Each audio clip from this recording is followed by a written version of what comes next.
Hello friends, welcome back to my YouTube channel Mohit reactions again. और भाई एक और नई इन्फॉर्मेटिव वीडियो आई है गौरव ठाकुर साहब की, how Einstein thought of the theory of relativity. तो भाई इसमें इन्होंने बताया ये रिसर्च थ्योरी ऑफ रिलेटिविटी क्या चीज़ है, क्यों आइंस्टाइन साहब ने ये थ्योरी ऑफ रिलेटिविटी सोचा था, क्या इसमें E=mc², ये एक फार्मूला है। ये साइंटिस्ट आइंस्टाइन साहब ने रिसर्च किया था। थ्योरी ऑफ रिलेटिविटी यही है, ये फार्मूला थ्योरी ऑफ रिलेटिविटी को ही डिफाइन करता है। E=mc², मतलब energy changes to mass and mass changes to energy mass relation. तो इसमें ये आइंस्टाइन साहब ने ये क्यों सोचा था, ये गौरव ठाकुर साहब की वीडियो है, इसमें हम रिएक्शन देते हैं। इन्होंने क्या बतलाया, क्या दिखाया, ये सब देखते हैं और इन्जॉय करते हैं, ठीक है। बट मेरा रिक्वेस्ट है कि जो मेरे चैनल में फर्स्ट टाइम जिसने विजिट किया है वो मेरे चैनल को सब्सक्राइब कर दे और लाइक करें, मेरे चैनल को शेयर करते रहें, ठीक है। मेरी वीडियो को शेयर करते रहें और वीडियो स्टार्ट करते हैं। गौरव ठाकुर साहब की वीडियो है, बीच में देखते हैं क्या क्या चीज़ें बताई गई है, आइंस्टाइन की चीज़ें क्या है, ये थ्योरी ऑफ रिलेटिविटी का क्या कॉन्सेप्ट है सारा, क्या बीच में रिसर्च है आइंस्टाइन साहब की, ये उन्होंने बताया होगा, उस पर रिएक्शन देते हैं। बट रिएक्शन देने से पहले you must subscribe my YouTube channel, like it and share it, okay. So reaction start करते हैं, 1 2 3 एंड स्टार्ट। Albert Einstein. साल 1894, लास्ट बेंच पर बैठे एक 16 साल के जर्मन बच्चे ने अपने टीचर से एक सवाल पूछा। उसके सवाल का जवाब देने के बजाय टीचर ने उसे क्लास से बाहर निकाल दिया। उस बच्चे का नाम था एल्बर्ट हर्मन आइंस्टाइन। अब आइंस्टाइन उस वक्त क्लास के बाहर तो चले गए, लेकिन उनके दिमाग में वो सवाल फिर भी घूमता रहा। सवाल था कि लाइट के स्पीड से भागने पर दुनिया आखिर कैसे दिखाई देगी। अब सुनने में ये काफी बचकाना सा सवाल लग रहा है, राइट? जैसे कि लायन और टाइगर में कौन जीतेगा। लेकिन यही बचकाना सा सवाल न्यूटन जैसे जीनियस साइंटिस्ट के पूरे ग्रेविटेशनल थियरी की ही नींव को हिलाकर रख देने वाला था और फिजिक्स की सबसे ग्राउंड ब्रेकिंग थियरी रिलेटिविटी को जन्म देगा।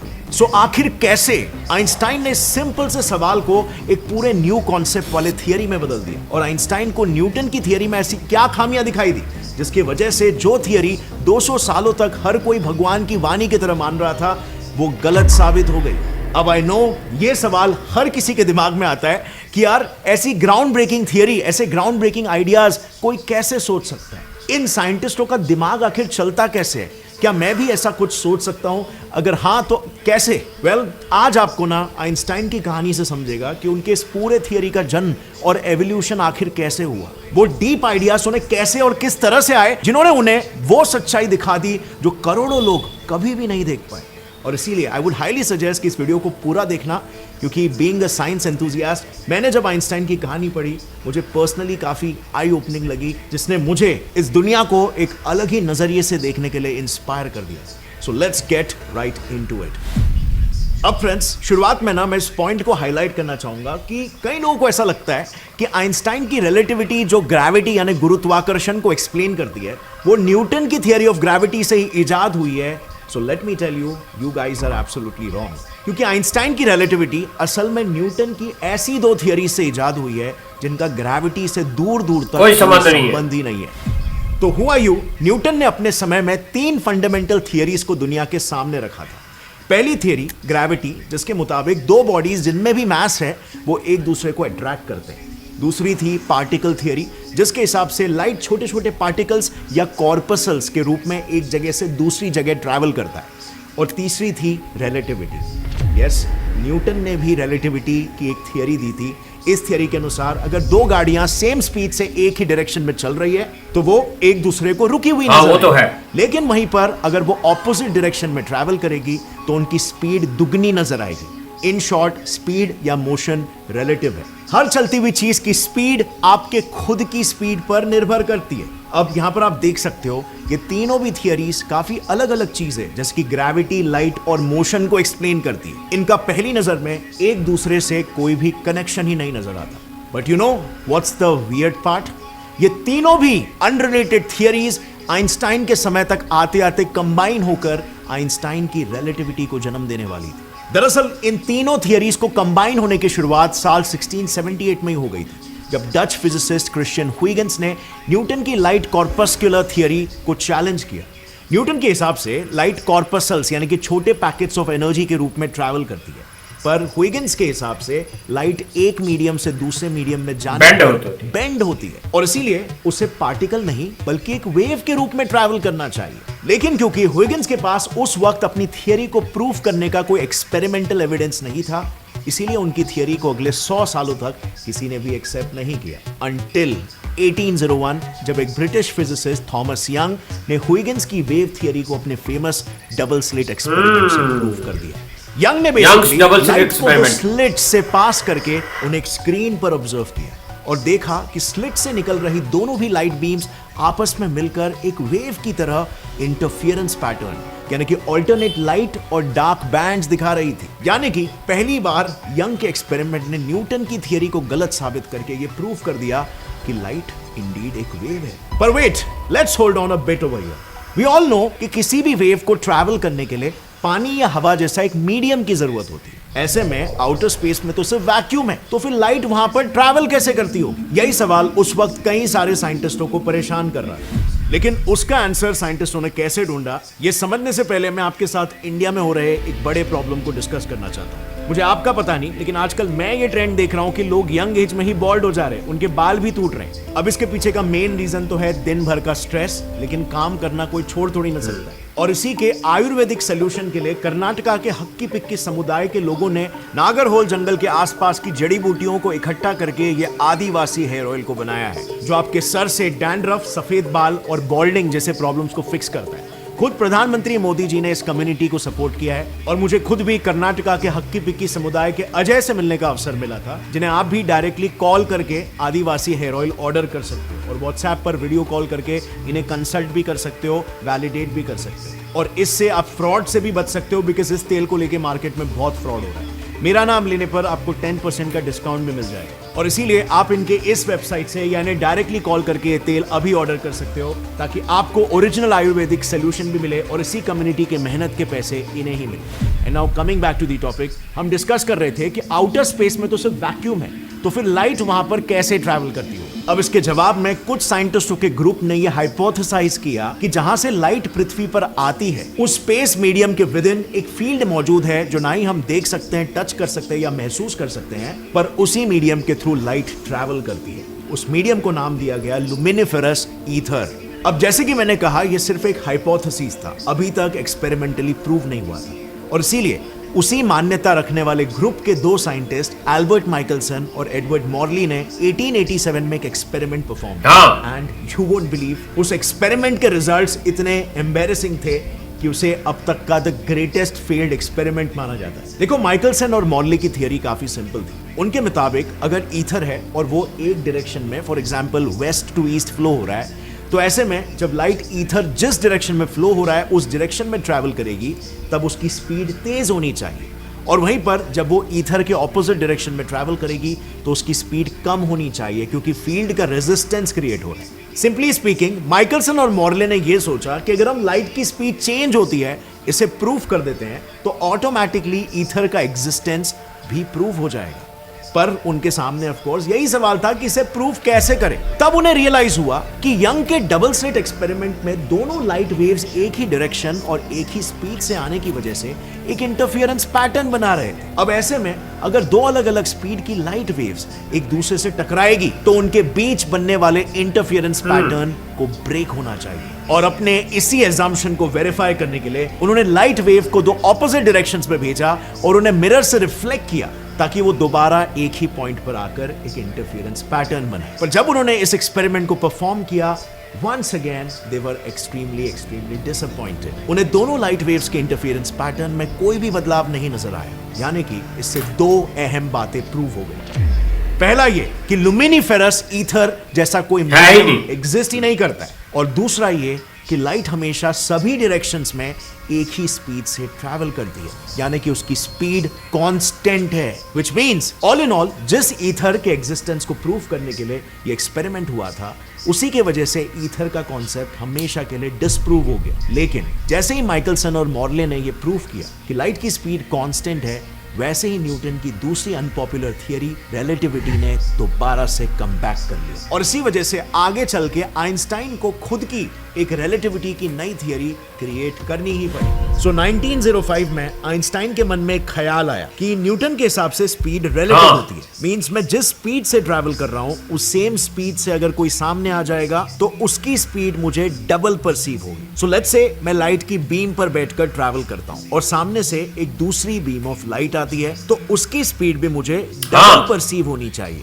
राइट? पर अभी जस्ट हमने देखा कि माइकलसन और मॉर्ले ने यह प्रूव किया कि लाइट की स्पीड तो कांस्टेंट है, व्हिच मींस अगर लाइट की स्पीड डबल होती है तो वो कांस्टेंट नहीं है और अगर वो कांस्टेंट है तो स्पीड रिलेटिव नहीं है। यानी कि क्लियरली अगर एक चीज को सही मानो तो दूसरी चीज ब्रेक हो रही है और एक पैराडॉक्स क्रिएट हो रहा है। तो यहाँ पर एग्जैक्टली कौन सही है, गलत है, कौन गलत? इसके लिए आइंस्टाइन ने एक थॉट एक्सपेरिमेंट परफॉर्म किया। उन्होंने लाइट की स्पीड से ट्रैवल कर रही एक ट्रेन को इमेजिन किया जिसके दोनों एंड पॉइंट्स पर लाइट फ्लैश हो रही है। अब ऐसे में जब वो प्लेटफॉर्म पर खड़े होंगे तब उन्हें दोनों लाइट्स एक ही वक्त पर फ्लैश होती हुई नजर आएगी। लेकिन जब आइंस्टाइन उसी सेम ट्रेन में सवार होंगे तब उन्हें ट्रेन के पहले डब्बे की लाइट पहले फ्लैश होते हुए दिखाई देगी। ऐसा इसीलिए क्योंकि पहले डब्बे से आ रही लाइट बीम को आइंस्टाइन की पोजीशन तक ट्रैवल करने के लिए कम लाइट डिस्टेंस तय करना पड़ेगा और आखिरी डब्बे से आ रही लाइट जिसको आइंस्टाइन तक उल्टा आना है उसको ज्यादा डिस्टेंस ट्रैवल करना पड़ेगा। Means long story short, Einstein ने देखा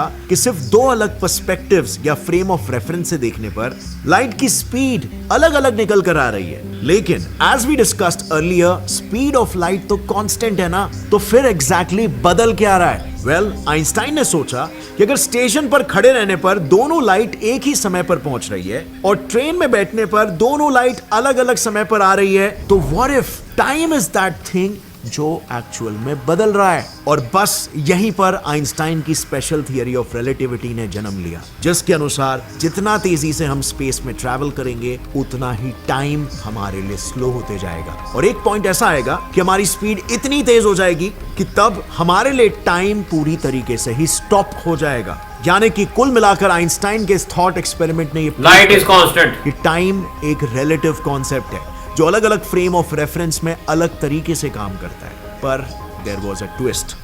आप देख सकते हो कि ये अपने आप में ही कितनी आयरॉनिक बात है क्योंकि यूजुअली किसी भी चीज का जनरल वर्जन पहले आता है और फिर उसके बाद उसका स्पेशल वर्जन आता है, लेकिन ये शायद इकलौती ऐसी थियरी है जहां पर स्पेशल वर्जन की वजह से उसका जनरल वर्जन आया हो। अब सवाल ये आता है कि आखिर आइंस्टाइन की स्पेशल थियरी ऑफ रिलेटिविटी से जनरल थियरी ऑफ रिलेटिविटी कैसे बनी? सो 1905 में आइंस्टाइन ने अपने स्पेशल थियरी ऑफ रिलेटिविटी को पब्लिश कर दिया था, लेकिन वो खुद अपनी थियरी से पूरी तरीके से संतुष्ट नहीं थे क्योंकि उनकी बनाई स्पेशल रिलेटिविटी थियरी ये तो बता रही थी कि लाइट के स्पीड पर टाइम स्टॉप होगा, लेकिन ऐसा क्यों होगा इसके पीछे का मैकेनिज्म एक्सप्लेन नहीं कर पा रही थी। यानी कि आइंस्टाइन भी उसी दुविधा से गुजर रहे थे जिससे 200 साल पहले न्यूटन गुजरे थे। उनकी थियरी में भी कुछ ऐसे ऑब्जर्वेशंस थे जो वो पूरी तरीके से एक्सप्लेन नहीं कर पा रहे थे कि उसका रीजन, उसका ओरिजिन क्या है। जैसे न्यूटन ग्रेविटी पैदा कैसे होती है ये एक्सप्लेन नहीं कर पा रहे थे।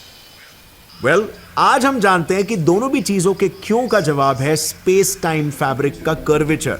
बट उस वक्त आइंस्टाइन और न्यूटन दोनों इस बात से अनजान थे और इसीलिए बहुत ही जल्द न्यूटन की ग्रेविटी और आइंस्टाइन की स्पेशल रिलेटिविटी मर्ज होने वाली थी। बस सिर्फ आइंस्टाइन को यह बात समझने के लिए 10 साल लगने वाले थे। दरअसल आइंस्टाइन ने अपने आप से सवाल किया, सपोज आप एक खाली रास्ते पर चल रहे हो, तब आपकी स्पीड कब कम होगी? ऑब्वियसली जब आपके सामने गड्ढे या कोई प्रकार का रेजिस्टेंस होगा। सो व्हाट इफ टाइम भी एक मीडियम से ट्रैवल करता है जो उसकी रफ्तार को अफेक्ट करता हो? और बस फिर इसी को एक्सप्लेन करने के लिए आइंस्टाइन ने एक स्पेस टाइम फैब्रिक नाम के हाइपोथेटिकल मीडियम को इमेजिन किया जिसकी बनावट समय को फास्ट और स्लो करने की काबिलियत रखती थी। इससे इमीडिएटली 2 प्रॉब्लम सॉल्व हुए। पहला ये कि न्यूटन की थियरी में मास और ग्रेविटी के बीच का क्या संबंध है, वो जो प्रॉब्लम खड़ी हो गई थी वो सॉल्व हो गई। और सेकेंडली लाइट को कांस्टेंट रखते हुए समय क्यों स्लो होगा उसका भी जवाब मिल गया। बेसिकली उन्होंने सोचा कि प्लैनेट्स, ब्लैक होल्स और मून जैसे सभी सेलेस्टियल ऑब्जेक्ट्स जिनका भी कॉन्सेंट्रेटेड मास है वो सभी स्पेस टाइम फैब्रिक में गड्ढे क्रिएट करते हैं। और जब कोई ऑब्जेक्ट ऑब्जेक्ट इस गड्ढे में गिरेगा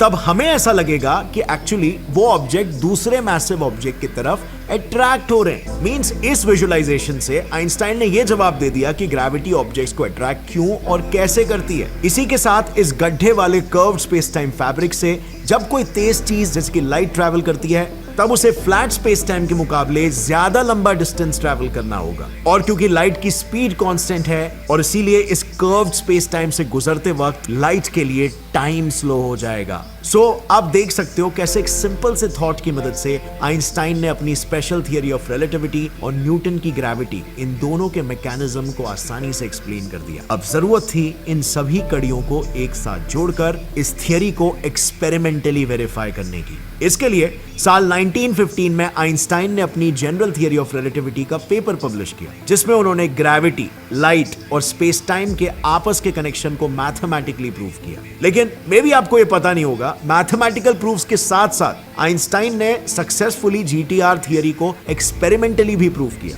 उन्होंने जनरल रिलेटिविटी की मदद से एक ऐसे बड़े प्रॉब्लम का सॉल्यूशन निकाला जो पिछले 200 सालों से कोई साइंटिस्ट सॉल्व नहीं कर पाया था।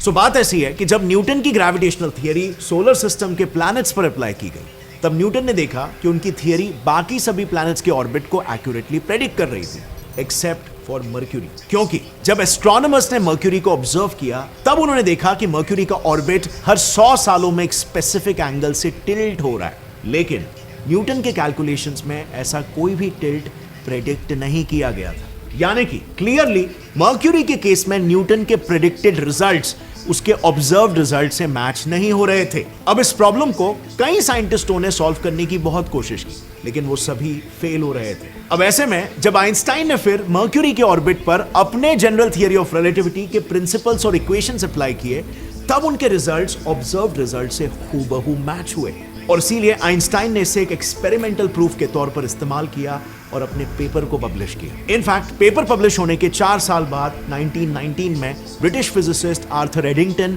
ने जनरल थियरी ऑफ रिलेटिविटी के दूसरे फिनोमेनन यानी ग्रेविटी के वजह से लाइट का बेंड होना, इसे भी एक्सपेरिमेंटली प्रूफ करके दिखाया, जिसमें उन्होंने पता लगाया कि सन के पीछे जो स्टार्स है वो जहां पर एक्चुअली है वहां पर हमें दिखते ही नहीं है, वो उससे कुछ डिग्रीज दूर नजर आते हैं। यानी कि सन की ग्रेविटी की वजह से उन स्टार्स की लाइट हम तक बेंड होकर पहुंच रही है।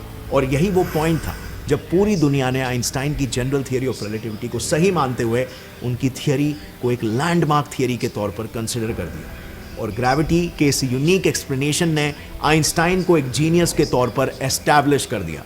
अब अगर आपने इस कहानी को ध्यान से सुना होगा तो आपको समझा होगा कि कहीं पर भी हमने ऐसा नहीं कहा कि न्यूटन की थियरी ऑफ ग्रेविटी पूरी तरीके से गलत थी। इनफैक्ट आइंस्टाइन खुद भी ये नहीं मानते थे। जस्ट सिर्फ पॉइंट ये था कि न्यूटन की theory limited area of operation रखती थी और उस एरिया के बाहर के ऑब्जर्वेशंस को ठीक तरीके से प्रेडिक्ट नहीं कर पा रही। उनकी थियरी में कई मिसिंग लिंक्स थे जिसे आइंस्टाइन ने आइडेंटिफाई किया और अपनी न्यू एंड अपडेटेड थियरी से सॉल्व किया और अपने एरिया ऑफ एप्लीकेशन को बढ़ा दिया। एंड इन माय ओपिनियन यही आइंस्टाइन को दूसरे साइंटिस्टों से अलग बना दिया। उन्होंने इन फंडामेंटल थियरीज पर सिंपल सा सवाल पूछकर उनमें मौजूद गैप्स को पहचाना और फिर उन गैप्स को लॉजिकल एक्सप्लेनेशन से भरने की कोशिश की। और अगर आप भी साइंस या फिजिक्स को परस्यू कर रहे हो तो आप भी इसी अप्रोच के जरिए न्यूटन और आइंस्टाइन जैसे साइंटिस्ट की लेगेसी को आगे बढ़ाने का काम कर सकते हो। क्योंकि न्यूटन की थियरी की तरह आइंस्टाइन की थियरी में भी कई लूप होल्स हैं। आइंस्टाइन की थियरी का भी एक एरिया ऑफ एप्लीकेशन है और उसके बाहर कुछ ऑब्जर्वेशन है जिसे वो प्रेडिक्ट नहीं कर पाते ठीक से। जैसे फॉर एग्जांपल बिग बैंग से पहले क्या हुआ, बिग बैंग हुआ ही आखिर क्यों था और ब्लैक होल के अंदर क्या होता है, ये सारे ऑब्जर्वेशंस को आइंस्टाइन की थियरी नहीं प्रेडिक्ट कर पा रही। अब ऐसे में अगर आप में से कोई इस गैप को फिल कर सकता है तो आप इसी लेगेसी का एक अहम हिस्सा बन जाओगे। पर इस प्रॉब्लम को सॉल्व कर पाना इतना इजी नहीं है, क्योंकि क्वांटम लेवल पर ग्रेविटी काम ही कैसे करती है इसका एक सटीक एक्सप्लेनेशन हमें अब तक नहीं मिल पाया है। अब क्वांटम लेवल पर ग्रेविटी आखिर क्या प्रॉब्लम क्रिएट कर रही है, क्यों रिलेटिविटी को और क्वांटम मैकेनिक्स को मिक्स कर पाना ऑलमोस्ट इम्पॉसिबल सा है, इसे मैंने इस वीडियो में डिटेल में कवर किया है, जो आप ऊपर आई बटन दबा के देख सकते हो और आपको आज के मॉडर्न साइंटिस्टों का स्ट्रगल समझ में आएगा। अगर इस वीडियो से आपको कुछ भी नया सीखने मिला, कोई नया इंस्पिरेशन मिला, तो एक लाइक जरूर ठोकना और चैनल को सब्सक्राइब कर दो ऐसे इंटरेस्टिंग वीडियोस के लिए। और हाँ फ्रेंड्स, जाने से पहले अगर आप अपने हेयर को हेल्दी रखना चाहते हैं और हेयर फॉल, बॉल्डिंग, ग्रेइंग और डैंड्रफ जैसे इशू से प्रोटेक्ट करना चाहते हैं, तो आप इस नंबर पर कॉन्टैक्ट करके डायरेक्टली आदिवासी कम्युनिटी से ही आदिवासी तेल खरीदो। मेरा नाम लेने पर आपको 10% ऑफ मिल जाएगा। See you next time, take care, Jai Hind. हाँ जी भाई, ये तो get set fly Gaurav Thakur साहब की वीडियो थी। इन्होंने बताया कि भाई ये thought of theory of relativity, भाई देखो इसमें इन्होंने आइंस्टाइन साहब ने बताया कि भाई ये स्पीड, लाइट की स्पीड हो गई या ग्रेविटी क्या है, या हमें जो दिखता है वो असल में वहाँ होता है या उससे थोड़ा डिग्री दूर होता है।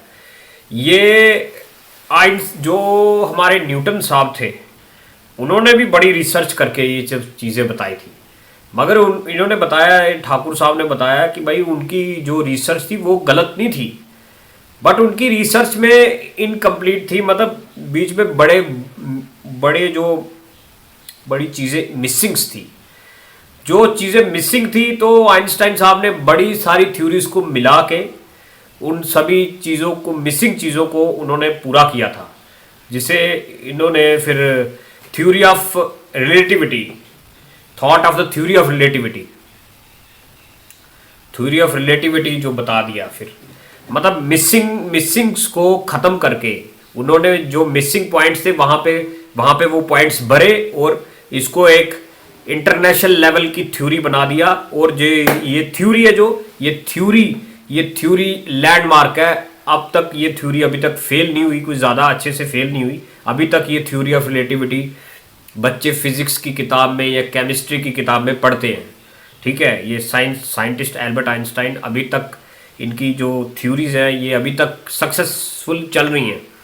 हाँ, अब ये क्या बता रहे हैं कि जो अब साइंटिस्ट, नए से नए साइंटिस्ट आए हैं, अब वो बता रहे हैं कि ये थ्योरी में भी कुछ एनोमलीज हैं, मतलब मिसिंग्स हैं, कुछ चीज़ें मिसिंग्स हैं, क्योंकि रिसर्च बढ़ती जाती है और फिर थ्योरी में बीच में मिसिंग्स पॉइंट मिलते जाते हैं।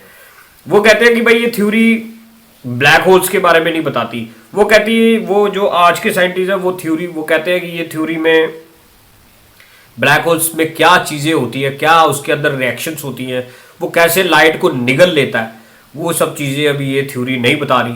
ये थ्योरी ऑफ रिलेटिविटी के ग्रेविटी के बारे में ही है सारी की सारी, इसमें ग्रेविटी के चीज़ें ही बताई गई हैं। और उसके बाद ये थ्योरी बिग बैंग हुआ था, कैसे हुआ था, क्यों हुआ था, अगर नहीं हुआ था क्यों नहीं हुआ था, क्या सारी चीज़ें ये थ्योरी ऑफ रिलेटिविटी अब इन चीज़ों के बारे में, ये क्वांटम मैकेनिक्स बताता है। बट क्वांटम मैकेनिक्स में भी ये अभी रिसर्च चल रही है, अभी रिसर्च सक्सेस नहीं हुई। तो भाई ये आपने वीडियो देखी होगी तो आपको सब समझ आ गया होगा। ये आइंस्टाइन ने बहुत सारा रिसर्च करके कई साल उन्होंने मैथमेटिकल डेरिवेशंस की, कई साल रिसर्च की, फिर जाके ये थ्योरी ऑफ रिलेटिविटी क्रिएट हुई। तो ये वीडियो तो भाई बड़ी दमदार थी भाई गौरव ठाकुर साहब की। जो सर आइजैक न्यूटन थे उन्होंने भी बहुत सारे रिसर्च की थी। उन्होंने सबसे पहले वो देखा था कि भाई ग्रेविटी है क्या चीज़ है, ग्रेविटी होती क्यों है। वो आइंस्टाइन साहब को भी नहीं पता चली ग्रेविटी, बस हाँ इतना पता कि भाई ग्रेविटी हर ऑब्जेक्ट के अंदर अपनी ग्रेविटी होती है, हर ऑब्जेक्ट, हर मास के अंदर अपनी ग्रेविटी होती है। ग्रेविटी मतलब खिंचाव होता है। तो अब जैसे वो कहते हैं कि वो सेब के पेड़ के नीचे बैठे थे तो सेब टूट के नीचे गिरा, तो उन्होंने वहां से रिसर्च करना शुरू कर दिया, ये नीचे क्यों गिरा, ऊपर क्यों नहीं गया। तो बस ये है कि भाई ये सारी की सारी ये ग्रेविटी का एक खेल है। तो फिर उसके बाद ये आइंस्टाइन 200 साल 300 साल के बाद आइंस्टाइन साहब आए, तो आइंस्टाइन साहब ने भी ये चीज़ें बताई कि ये ग्रेविटी क्या चीज़ है, उससे ये ग्रेविटी से ये कैसे जो प्लैनेट्स है कैसे सन के आगे पीछे घूमते हैं। ये थ्योरी ऑफ रिलेटिविटी पूरी ग्रेविटी के ऊपर बेस है, ठीक है। जैसे लाइट्स है, लाइट ऐसे चलती है और लाइट हमें दिखती कैसे है, ऑब्जेक्ट हमें वहां दिखता है, वहां पे होता है या नहीं होता वो बात की बात है, ऑब्जेक्ट दिखता है वहां पे। अब वही एनोमलीज उसने बताई साइंटिस्ट एल्बर्ट आइंस्टाइन ने, वो बेशक हमें ऑब्जेक्ट वहां दिख रहा है बट वो रियलिटी में वहां पे नहीं है, उसका कुछ डिग्री वो आगे है, कुछ डिग्री डिस्टेंस वो आगे है। हमें हमारी क्या है, हमारी ये आंखें देख रही हैं वैसा, हमारी ये सारा लाइट का सीन है, लाइट और ग्रेविटी का सीन है, स्पेस टाइम। ये थ्योरी ऑफ रिलेटिविटी सारी स्पेस टाइम लाइट ग्रेविटी इस चीज़ के बारे में हमें सारा का सारा इसके बारे में बताती है, ठीक है। और इसमें एक इनकी आइंस्टाइन साहब की एक थ्योरी भी थी, एक एक एक इक्वेशन थी, E=mc², मतलब एनर्जी मास रिलेशन। एनर्जी जितनी, ये जो एनर्जी है ये मास में कन्वर्ट होती है, एनर्जी कन्वर्ट्स टू मास। तो ये सारी की सारी ये देखो, ये बड़ी हार्ड लेवल की साइंटिफिक डेरिवेशंस हैं, हार्ड लेवल की साइंटिफिक स्टडीज़ हैं जिनको समझने के लिए काफ़ी वक्त लगता है। मेरे को तो इनकी ये गौरव ठाकुर साहब की ये रिसर्च वाली वीडियो अच्छी लगी, जिसमें इन्होंने पूरी रिसर्च करके बताया कि भाई थ्योरी ऑफ रिलेटिविटी क्या चीज़ थी। बस ये इसमें थ्योरी ऑफ रिलेटिविटी का यही मतलब था कि जो न्यूटन साहब की थ्योरी थी उसको उनमें जो मिसिंग पॉइंट्स थे वो इन्होंने कंप्लीट कर दिए, पूरे फुल कर दिए, जिससे ये थ्योरी ऑफ रिलेटिविटी पूरे इंटरनेशनल लेवल पे इसे लैंडमार्क किया गया, इसे एक्सेप्ट किया गया। फिर ये बुक्स में, टेक्स्ट बुक्स में, सिलेबस में भी आ गई। तो ये काफ़ी अच्छा भाई, इसका काफ़ी अच्छा स्टैंडर्ड है, काफ़ी अच्छा सीन है। तो मुझे तो ये वीडियो काफ़ी अच्छी लगी, काफ़ी अच्छी रिसर्च करके इन्होंने वीडियो बनाई है। आपको ये मेरे रिएक्शन कैसा लगा, कैसा नहीं, आप मेरे को कमेंट सेक्शन में बताते रहें। और जो मेरे चैनल में फर्स्ट टाइम विजिट किया जिसने, वो मेरे चैनल को सब्सक्राइब कीजिए, लाइक कीजिए और शेयर करते रहिए, ठीक है। सो अभी के लिए इतना ही, थैंक्स।